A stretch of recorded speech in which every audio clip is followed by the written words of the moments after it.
Zdravo i dobrodošli u moju kuhinju. Danas pravimo predivan rustični hleb iz pekača.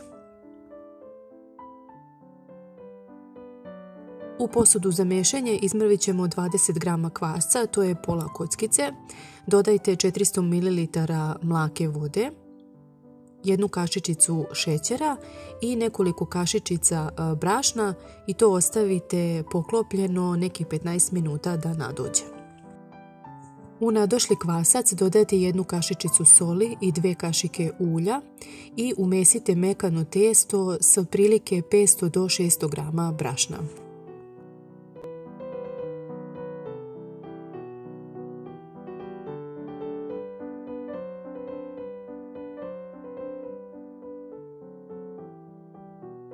Umešano testo ćemo prebaciti u drugu posudu.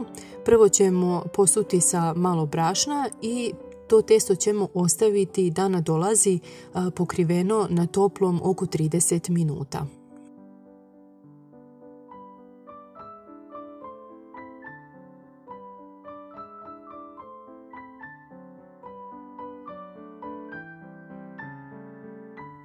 Nakon pola sata testo ćemo još jednom premesiti.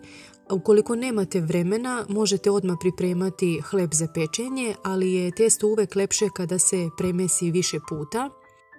Posipajte sa malo brašna, tek toliko da se ne lepi za prste i ivicu posude i blago premesite.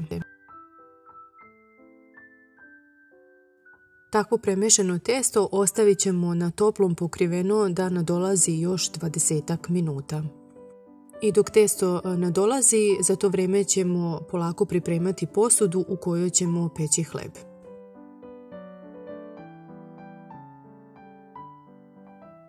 Ja sam koristila pekač sa poklopcem, a možete koristiti vatrostalnu posudu, zemljanu ili običnu šerpu sa poklopcem. Posudu ćemo ubaciti u hladnu rernu i uključiti na 200 stepeni da se zagreva. Testo je lepo nadošlo, jako je mekano i vazdušasto i lagano ćemo ga prebaciti na pek papir.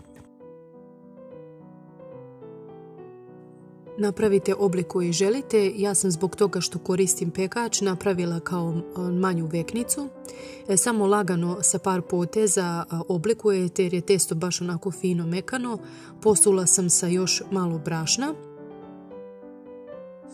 I sada pažljivo prebacimo testo u zagrijani pekač. Malo možete još posuti brašna i sa oštrim nožem napravite nekoliko šara, lepše izgleda. Poklopimo ga i pečemo 30 minuta na 200 stepeni. Nakon tih 30 minuta skinite poklopac i pecite još 15 minuta da dobije onako finu, lepu zlatnu boju. I evo ga, naš hleb je pečen, jako lepo izgleda, predivno miriše, gore ima onako finu hrskavu koricu, a unutra je mekan i vazdušast.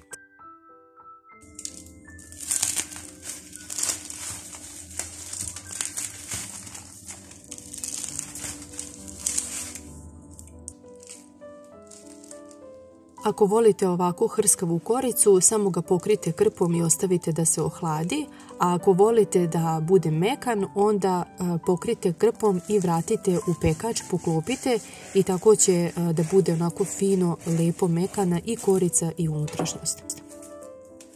Vrlo jednostavna priprema za ovaj predivan domaći hleb.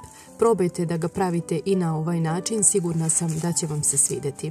I ne zaboravite da se prijavite na moj kanal, besplatno je, ostavite mi like i komentar ako vam se svideo ovaj recept i vidimo se u narednom videu. Sve vas puno pozdravljam. Ćao!